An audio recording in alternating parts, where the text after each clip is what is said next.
Pemirsa, sedotan kertas tengah jadi tren karena dianggap ramah lingkungan. Tapi ternyata kandungan bahan kimia anti minyak dan anti airnya bisa berbahaya bagi tubuh. Dan kami kemas dalam Infus Informasi untuk Sehat.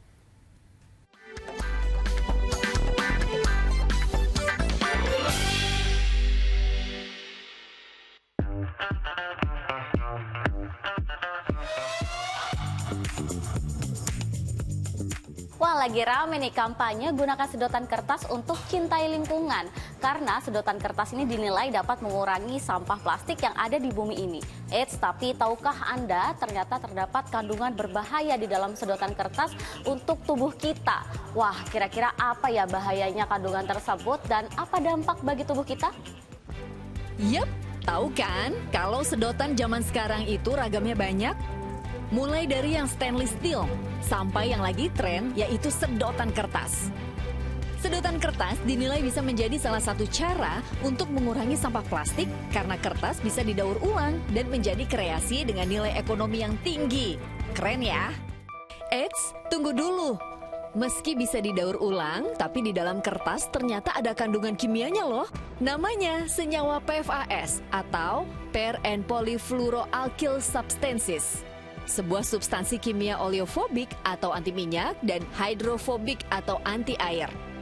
Biasanya kandungan PFAS terdapat pada barang yang dipakai sehari-hari seperti alat masak teflon, kemasan makanan, cat tembok, alat pemadam api ringan, dan pestisida. PFAS juga dapat bertahan sangat lama dalam lingkungan sebelum akhirnya terurai.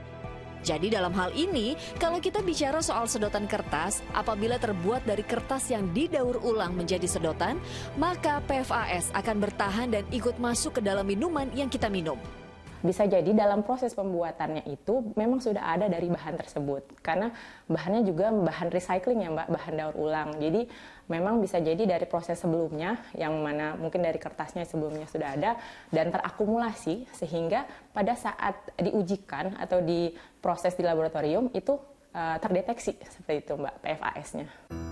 Karena itu senyawa PFAS pada tubuh memiliki dampak jangka panjang bagi kesehatan. Jika pada laki-laki bisa berakibat kerusakan liver, ginjal, dan kanker testis. Sedangkan pada wanita bisa mengakibatkan gangguan tiroid dan yang lebih bahayanya lagi bisa mengganggu perkembangan janin pada wanita hamil. Kalau untuk PFA sendiri sih dia berefek itu dalam jangka panjang ya, karena memang dia akan stay di dalam tubuh itu cukup lama. Jadi untuk bisa mengeliminasi PFA itu balik lagi tergantung jenis PFA-nya itu bisa memakan waktu tahunan. Jadi kerusakannya itu tidak disebabkan oleh efek langsung, efek direct gitu, tapi efek akumulatif dari PFA itu di dalam tubuh kita sendiri.